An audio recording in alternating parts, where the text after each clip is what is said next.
Bonjour tout le monde. D'abord, on vous souhaite la bienvenue à notre 22e édition d'Officine Expo. Donc aujourd'hui, la thématique qui va être justement prise par Dr Siham Bennis, qui est médecin généraliste, mais qui est spécialiste en micronutrition. Donc grâce au laboratoire Tradifar, qui nous ont sponsorisé dans cette formation.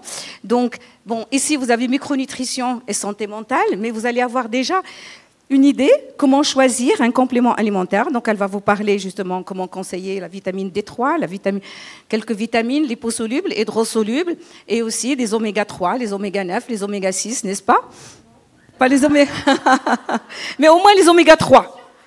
Voilà, d'accord. Donc, ça va être une surprise. Donc, les compléments alimentaires, vous allez voir comment les conseiller. Et surtout, les posologies et les cures, justement, enfin, la durée de cure de ces compléments alimentaires. Donc, je vous donne tout de suite la parole. Merci beaucoup. Bonjour, je suis ravie, grâce au laboratoire Tradifar, de participer avec vous à une autre session de micronutrition. Et je voudrais justement faire connaître cette spécialité qui est une prise en charge holistique du patient, une prise en charge préventive. Aujourd'hui, on va parler d'une nouvelle discipline qu'on appelle la psychonutrition. Alors, c'est comment justement utiliser l'alimentation et les compléments alimentaires en santé mentale. Donc aujourd'hui, on sait que la nutrition a un rôle essentiel dans la prévention essentiellement des troubles mentaux. On sait que la diète méditerranéenne prévient l'apparition de dépression. Et on sait aussi que la diète occidentale va aggraver et peut-être entraîner l'apparition de troubles mentaux chez toutes les personnalités borderline. Mais ce n'est pas le sujet aujourd'hui. Aujourd'hui, on va parler des compléments alimentaires qu'on peut conseiller en cas de troubles mentaux, qui soient légers ou qui soient avancés, seuls ou en accompagnement avec l'allopathie. Alors les compléments alimentaires qui ont fait leurs preuves dans le domaine de la psychonutrition, on va en parler bien sûr aujourd'hui, ça va être les oméga 3, la vitamine D, la vitamine B9, certains minéraux, notamment le magnésium, le zinc aussi, mais je vous montrerai une petite étude à la fin où vous aurez un résumé de tout ça. Des acides aminés qui sont précurseurs de neurotransmetteurs comme la tyrosine et le tryptophane. On peut aussi nous intéresser à la santé du microbiote parce qu'il y a un axe intestin-cerveau et on ne peut pas s'intéresser à la santé mentale sans soigner d'abord son microbiote. Mais ça sera le sujet de demain avec Dr Schoss. Donc je lui laisse, vous aurez l'honneur de la voir. C'est quand même lui qui a fondé les laboratoires Pilège et qui est pionnier dans le domaine de la micronutrition. Moi j'ai été formée à l'IEDM il y a déjà 10 ans. J'espère que vous allez apprécier, que peut-être vous allez vous y mettre également demain. Et certains polyphénols et antioxydants, mais là aussi, ça sera traité demain.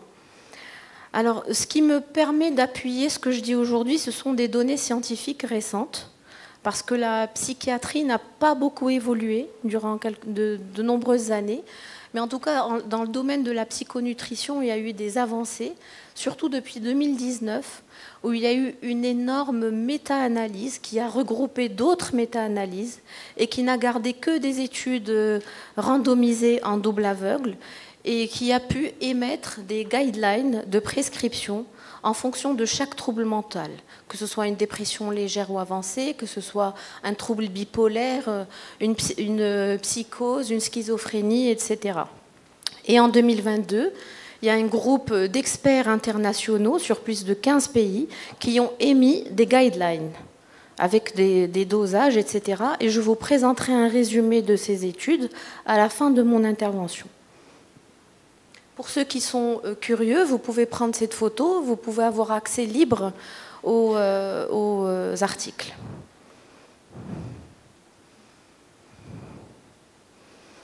Alors, qu'est-ce qu'on va traiter aujourd'hui? Ce qui se présente le plus souvent en pratique courante, c'est les états de fatigue, les états de stress, les états dépressifs et l'insomnie. Donc, le premier minéral dont on va parler et qui va être utile dans toutes ces pathologies, ça va être le magnésium. Alors, vous connaissez tous le magnésium, vous savez qu'il va participer à plus de 300 réactions enzymatiques. Vous comprenez donc son importance dans tous les domaines, pas seulement dans les troubles mentaux, mais également dans l'insulinorésistance, dans la muqueuse intestinale, etc. Donc le magnésium, c'est un minéral que vous pouvez donner les yeux fermés, sans risque. Il n'y a aucun risque de surdosage, aucun risque de toxicité. Nous sommes pratiquement tous carencés en magnésium. Mais par contre, il faut choisir le bon magnésium. Alors, dans quel cas nous avons une perte de magnésium? Bien sûr, quand on a des carences alimentaires. Dès qu'on se met au régime, déjà, à moins de 1400 calories, on est en carence de magnésium. Mais il y a d'autres situations qui vont entraîner des fuites de magnésium, notamment la prise d'IPP au long cours, la prise de laxatifs, et la prise de diurétiques. Donc là, il faut penser systématiquement à proposer aux patients un accompagnement avec du magnésium. Une personne stressée va surutiliser son magnésium et va avoir toujours un besoin permanent en magnésium. Et puis, quand on prescrit de la vitamine D, elle est beaucoup mieux assimilée quand on associe du magnésium avec. Exactement. Alors, comment vous pouvez reconnaître une carence en magnésium? On ne va pas le doser. Ça ne sert à rien parce que le magnésium sanguin ne reflète rien du tout. On peut doser le magnésium au niveau, ce qu'on appelle érythrocytaire, c'est-à-dire au niveau de la membrane du globule rouge, mais ça coûte très cher. Ce n'est pas une analyse de pratique courante, mais vous pouvez très facilement reconnaître une carence en magnésium par la clinique. Donc il s'agit de personnes irritables, nerveuses, de personnes stressées, anxieuses. Mais là, vous allez me dire, ce n'est pas spécifique au magnésium. Ce qui va être spécifique au magnésium, ce sont surtout les crampes. Le tressautement de la paupière, c'est un signe pathognomonique du manque de magnésium, et les tensions musculaires. Alors, quel magnésium choisir? Nous avons 3 types de magnésium. Il y a en bas le magnésium minéraux, les sels minéraux de magnésium, qu'on va retrouver le plus souvent, qui sont les moins chers. Donc, on a le chlorure, l'oxyde, le sulfate. Ce sont des magnésiums qui ont une biodisponibilité très faible et qui, par contre, peuvent donner des effets secondaires, notamment digestifs, à type de diarrhée, qui sont parfois mal tolérés. D'autres magnésiums, il y a le magnésium organique, qui sont aussi des magnésiums naturels, qu'on retrouve à l'état organique. Et le meilleur magnésium organique, c'est le citrate. Malheureusement, il n'est pas disponible au Maroc. Et puis, il y a les magnésiums aminocomplexés, c'est-à-dire qu'on a complexé de façon synthétique avec une substance qui va permettre une meilleure assimilation du produit. Donc on a par exemple le bisglycinate ou le glycérophosphate ou le hypopris, donc c'est-à-dire avec un acide aminé. Okay, et le magnésium aminocomplexé, comme vous le voyez sur cette courbe, a une haute biodisponibilité. Dans les 12 heures, il va atteindre le pic au niveau sérique. Mais vous voyez qu'après les 12 heures, il va avoir une chute du magnésium sérique. Et voilà pourquoi il est préférable de donner le magnésium en 2 prises, plutôt qu'en 1 prise, comme c'est recommandé par certains labos. Ce n'est absolument pas efficace de le prendre en 1 prise. Donc, voilà, rappelez-vous que ce sont ces magnésiums-là qu'il faut choisir. Je ne sais pas s'il y a une petite... Voilà, ceux-là ou celui-là, d'accord? Meilleure biodisponibilité. Alors, donc on a compris quel magnésium choisir, mais ce n'est pas suffisant. Il faut que ce magnésium, une fois qu'il rentre, il puisse rentrer à l'intérieur de la cellule. Et là, il a besoin de vitamine B pour pouvoir activer l'entrée de la vitamine B6, pardon. Et pour qu'il soit fixé dans la cellule, on a besoin de taurine. Donc le meilleur magnésium, c'est ce qu'on a vu, mais en plus avec un peu de B6 et avec de la taurine. Donc la posologie, ce n'est pas 300 mg ou 350 mg par jour. La posologie, elle se rapporte au poids corporel. C'est 6 mg kg jour. en 2 prises, voire en 3 prises en fonction du magnésium que vous utilisez. Il y a des magnésiums à 100 mg. Celui de Pilège, il est à 150 mg, donc en général 2 prises vont suffire. Et puis, de préférence, il vaut mieux prendre ces magnésiums au cours de la journée pour favoriser justement leur assimilation.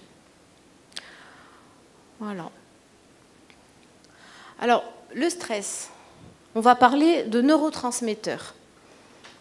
Donc les neurotransmetteurs, vous en avez 3 qui sont les plus connus. Il y en a un autre, mais je ne vais pas en parler, la noradrénaline.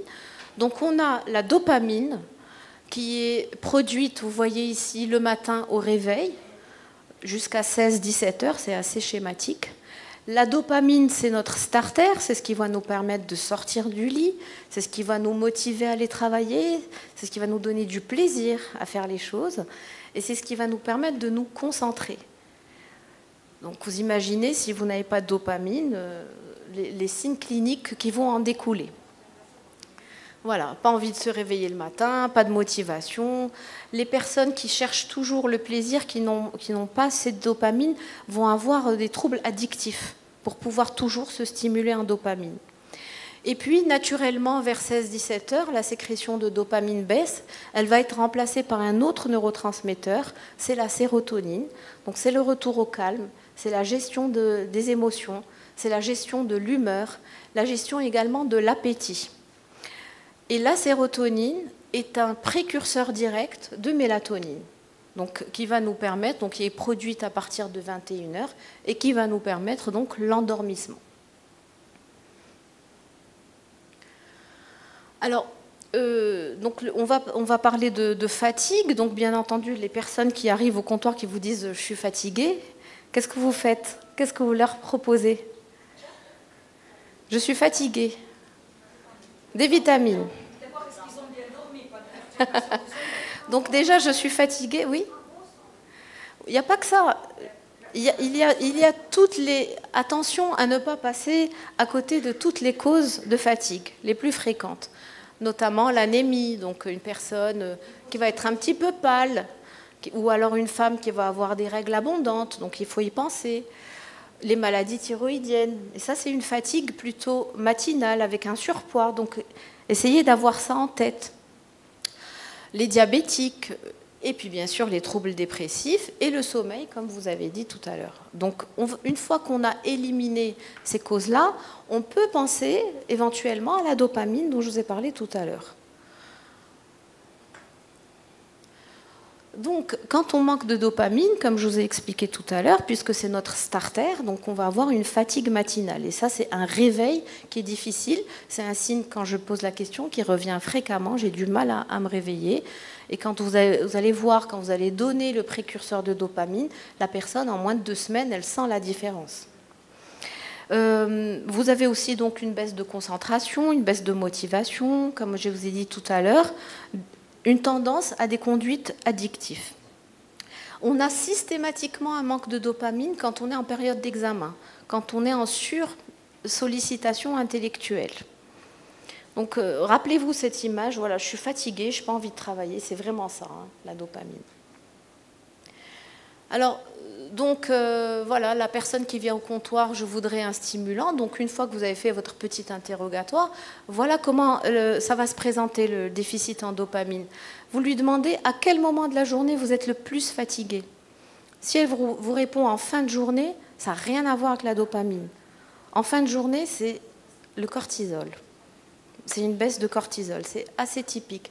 Un épuisement toute la journée, une hypothyroïdie, une anémie, ou aussi un burn-out, une baisse de cortisol, un diabète.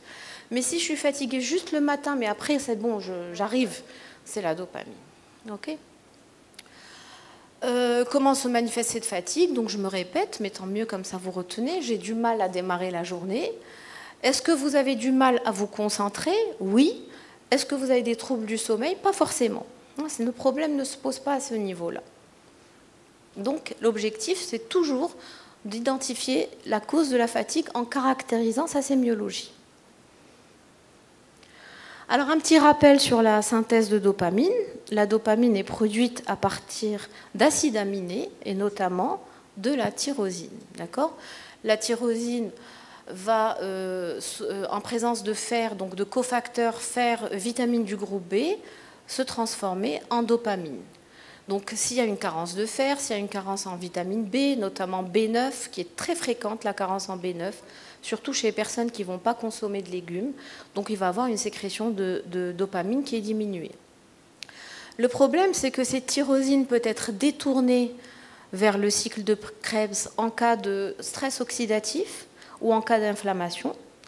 Et puis, l'enzyme qui va pouvoir transformer la tyrosine en L-Dopa, elle est aussi bloquée par une présence d'hyperinsulinisme ou d'hypercortisolémie, donc de stress ou d'insulinorésistance.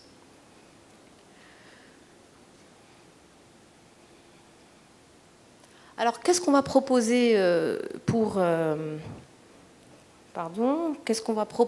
aider ces patients? Déjà, au niveau alimentaire, un petit déjeuner protéiné, parce que la tyrosine est un acide aminé, donc vous allez demander à la personne de prendre un petit déjeuner protéiné plutôt qu'un petit déjeuner sucré, donc riche en œufs, en saumon, je ne sais pas, chacun ce qu'il va trouver comme protéines. Ce sont des protéines animales qui contiennent de la tyrosine et non des protéines végétales. Sachez qu'un petit déjeuner sucré va entraîner une chute du cortisol avec un coup de barre. Donc il est préférable pour nous tous de prendre un petit déjeuner protéiné. C'est bon aussi pour l'insulinorésistance. Donc ça d'une part. Par ailleurs, on va accompagner d'autres mesures qu'on va pouvoir donner à la population générale. Donc apporter les cofacteurs, la vitamine B9, manger suffisamment de protéines animales pour couvrir les besoins en fer et en B12. Et alors une autre carence qui est très fréquente, c'est la carence en zinc. Alors, justement, ce produit-là, il est très intéressant parce qu'il va contenir de la tyrosine, il va contenir les cofacteurs B6 et B9, mais il va contenir aussi des produits donc, comme le guarana et le ginseng qui vont être psychostimulants, d'accord, et le ginseng aussi est une plante adaptative, une plante qui va nous permettre de nous adapter au stress, est une plante qui va pouvoir augmenter même la sécrétion de cortisol. Donc c'est un produit qui est intéressant. Moi que je donne très souvent aux jeunes qui ont des examens à passer, ça marche très bien. Et là, vous le donnez le matin au réveil, de préférence. Il ne faut pas donner la tyrosine en même temps que le repas, parce qu'il va y avoir une interaction avec les autres acides aminés qui entrent en compétition au niveau de l'assimilation. Donc il est préférable de donner soit au réveil, soit 2 heures après le petit déjeuner. Merci.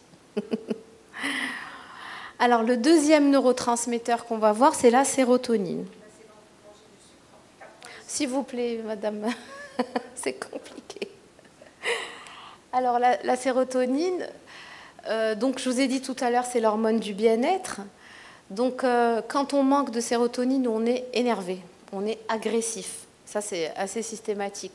On est impatient et un signe qui est très fréquent, c'est la rumination. Et ça, c'est surtout chez les femmes. Les troubles de l'humeur, donc tendance à la dépression. Vous savez que les inhibiteurs, les antidépresseurs, ce sont des inhibiteurs de recapture de la sérotonine. On travaille avec les antidépresseurs sur ce neurotransmetteur seul. On ne travaille pas sur les autres, malheureusement. Les personnes qui manquent de sérotonine vont aussi être sujettes aux troubles paniques. Et puis, un autre signe qui est typique, enfin ceux où il y a des croix, c'est vraiment typique, c'est le grignotage en fin de journée. Pourquoi? Je vous ai dit que la sérotonine est produite vers 17 h. Quand il y a un manque de sérotonine, le cerveau va vous pousser à manger du sucre. Quand vous avez mangé du sucre, vous allez vous shooter pratiquement en sérotonine et vous sentir mieux. Donc le cerveau vous pousse à faire ça pour votre propre bien-être. Donc il est impensable de demander à quelqu'un de faire appel à sa seule volonté pour lutter contre cette compulsion sucrée de fin de journée. Il est évident que cette personne, elle manque de sérotonine. Il va falloir trouver un moyen d'augmenter ses niveaux de sérotonine.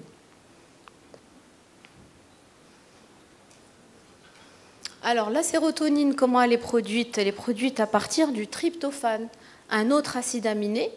L'apport est alimentaire essentiellement. Ce tryptophane est absorbé au niveau de l'intestin.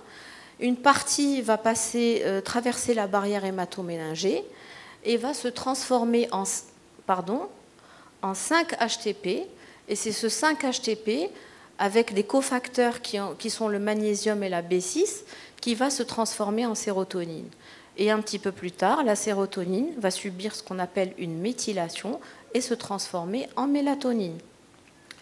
Alors, le problème, c'est que pour que ce tryptophane arrive à traverser la barrière hémato-méningée, c'est le parcours du combattant. Donc, 95%. Alors, il existe deux types de sérotonine qu'il ne faut pas confondre. Il y a la sérotonine intestinale, qui est produite au niveau intestinal et qui a un rôle sur la motilité intestinale. Et puis, il y a la sérotonine cérébrale. Donc, le tryptophane, pour qu'il arrive à traverser la barrière hémato-méningée, il faut déjà qu'il soit absorbé au niveau intestinal. Alors, si vous avez quelqu'un qui a une hyperperméabilité intestinale ou des troubles du transit à type de constipation ou une inflammation intestinale, il ne pourra pas absorber son tryptophane. Une fois qu'il est absorbé, si au niveau sanguin, vous avez une inflammation, pareil, donc des fois, il y a des micro-inflammations de bas grade qui ne sont pas connues. Et ce tryptophane va être utilisé, justement, détourné par les voies de l'inflammation. Donc il est très difficile, avec une alimentation seule, d'assurer des besoins suffisants en tryptophane. Alors comment se manifeste donc le manque de sérotonine? C'est quelqu'un qui vous dit « je suis stressé ». Et là, qu'est-ce que vous proposez? Donc je suis fatigué, vitamine, maintenant vous savez que ce n'est pas ce qu'il faut faire.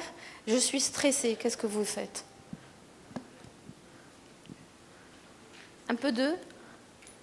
Je suis sûre que vous allez... Vous ne donnez pas un peu de magnésium?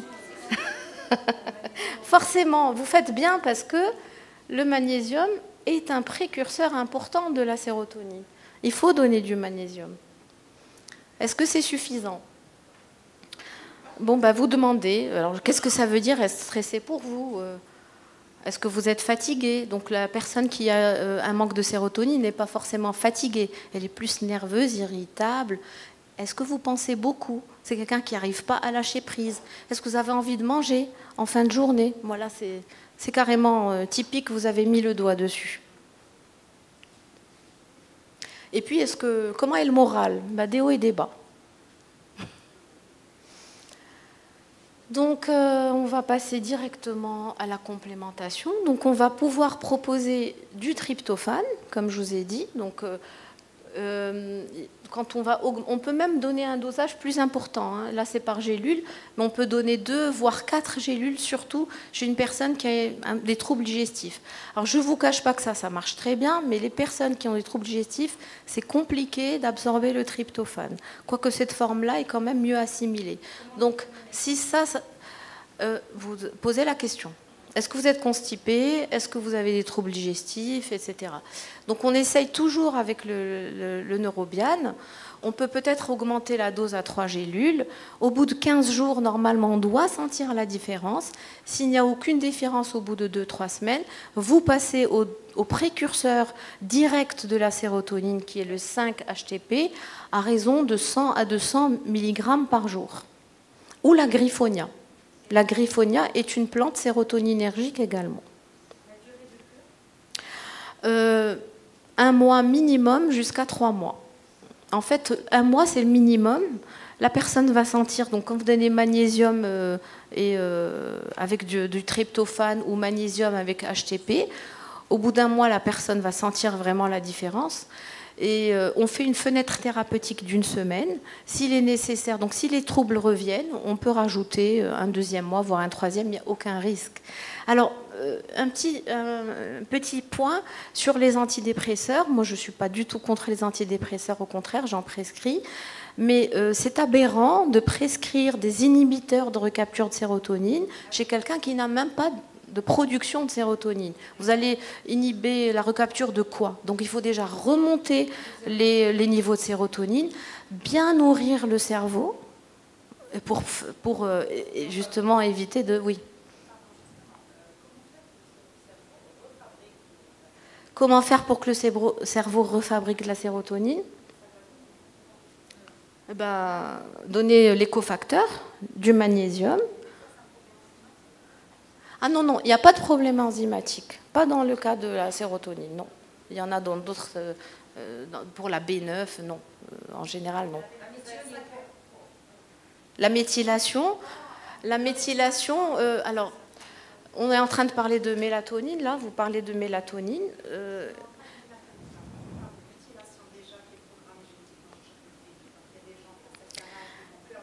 Donc, vous donnez de la B9 sous forme de méthylfolate.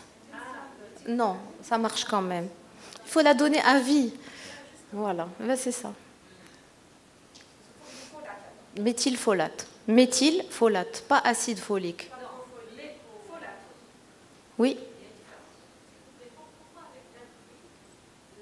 Alors, oui, c'est parce que le tryptophane, quand vous apportez du sucre avec, vous allez faciliter son assimilation. D'ailleurs, une personne qui a un manque de sérotonine, vous lui maintenez son goûter. Vous lui maintenez son goûter à 17 h, le goûter sérotoninergique.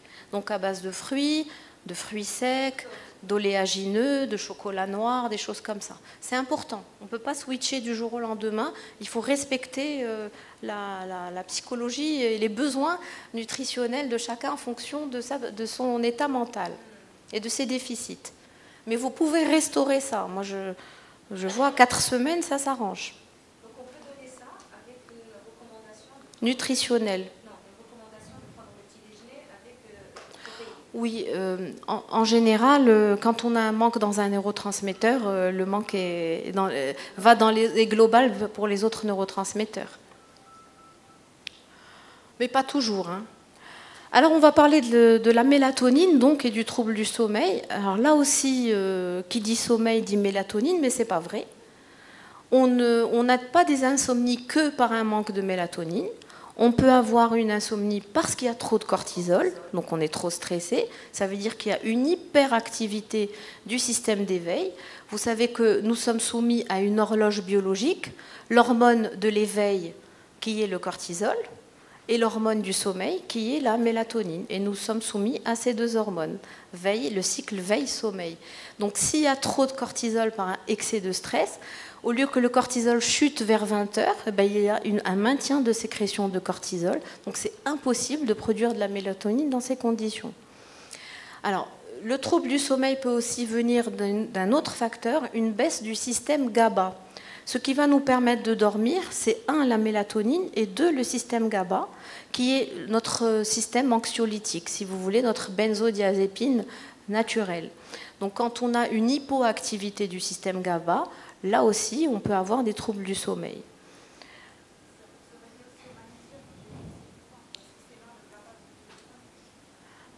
Je termine et après on en reparle, parce qu'il y a des gens qui ne vont pas suivre.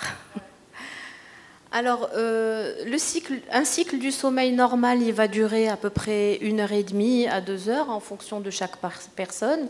On a à peu près tous le même cycle. On va avoir une phase d'endormissement suivie d'une phase de sommeil lent, et le fameux sommeil paradoxal. Et on va avoir un petit réveil, un micro-réveil nocturne après avoir rêvé, après le sommeil paradoxal, dont on n'est pas conscient le plus souvent, et on va se rendormir juste après. Certaines personnes avec des troubles du sommeil peuvent se réveiller juste après le sommeil paradoxal et vont avoir du mal à se rendormir. D'autres personnes, elles, vont avoir un retard à l'endormissement.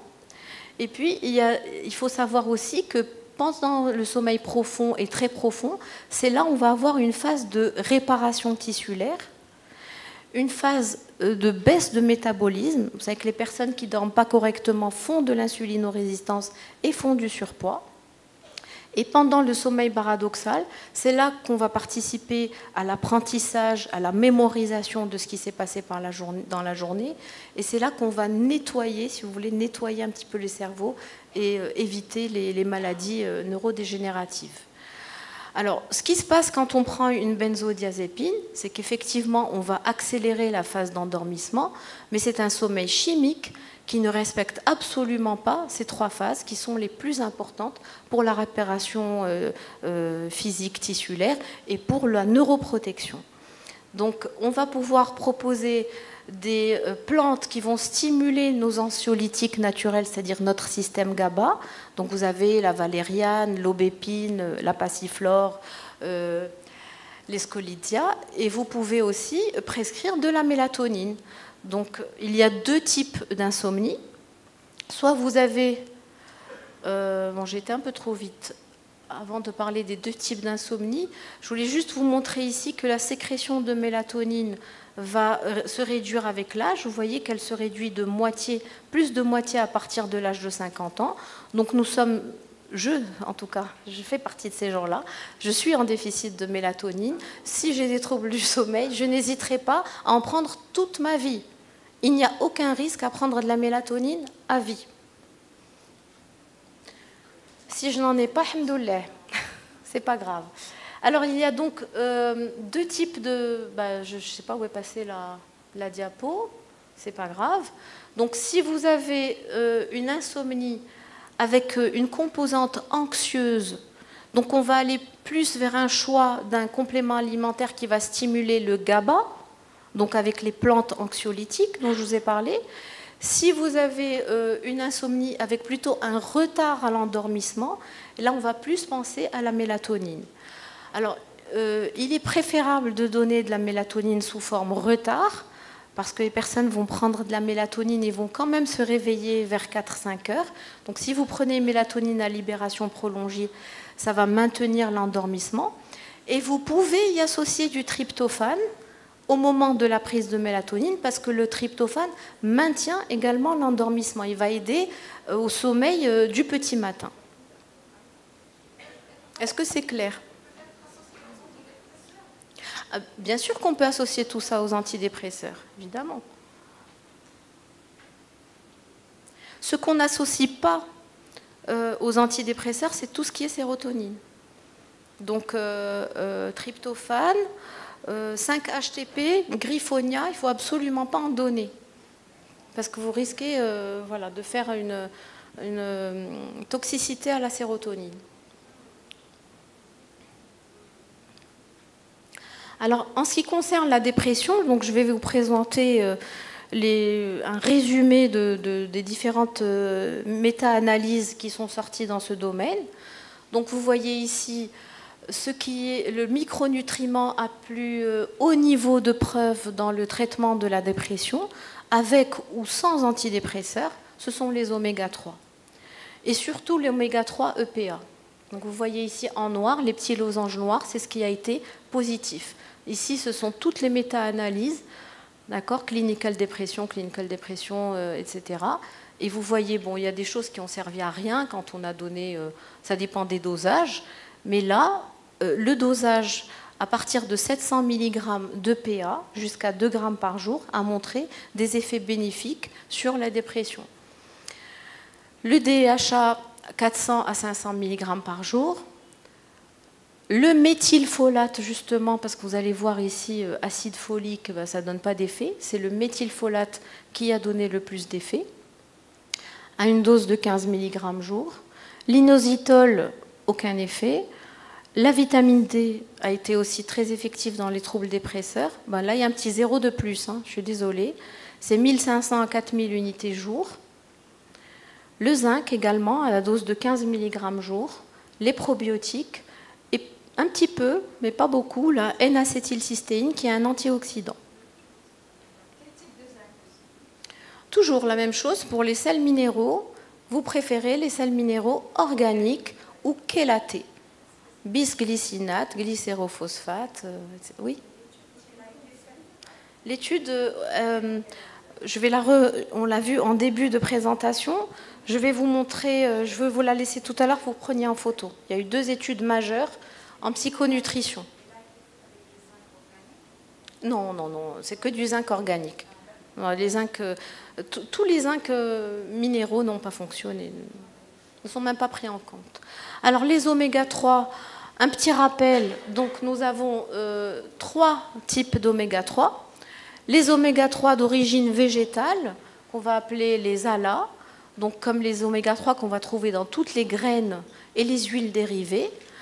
Ces oméga 3-là sont intéressants, mais En ce qui concerne l'être humain, malheureusement, ils ne vont pas l'effet escompté parce qu'ils doivent être transformés en oméga 3 à longue chaîne, c'est-à-dire en EPA et DHA, qui est la forme active dans le corps. Les procédés de transformation sont compliqués, ça demande au niveau hépatique. Des fois, on a des déficits enzymatiques qui nous empêchent de transformer correctement les ALA. Et d'ailleurs, il y a 20% de ces ALA qui sont transformés en EPA et moins de 1% qui sont transformés en DHA. L'EPA et le DHA, on va les trouver dans les oméga 3 d'origine animale, donc essentiellement dans les poissons gras. 80% de la population mondiale, là aussi il y a eu une étude qui a été faite en cardiologie, 80% de la population mondiale est en déficit d'oméga 3. Et même les personnes qui ont une consommation suffisante en poisson n'ont pas un taux d'oméga 3 suffisant parce qu'il s'avère que les poissons d'élevage contiennent beaucoup moins d'oméga 3 que les poissons sauvages et nous ne pouvons pas consommer constamment des poissons sauvages. Et nous ne pouvons pas recommander d'un point de vue écologique de consommer régulièrement du poisson sauvage, plus de nos jours. Alors ce qui va nous apporter des oméga 3, ce sont des algues éventuellement, ou des pilules, mais des pilules fabriquées aussi à base d'algues ou de poissons. Oui.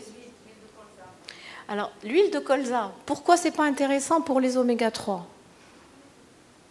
Parce qu'elle ne va pas nous apporter les oméga 3 dont on a besoin, les EPA et DHA.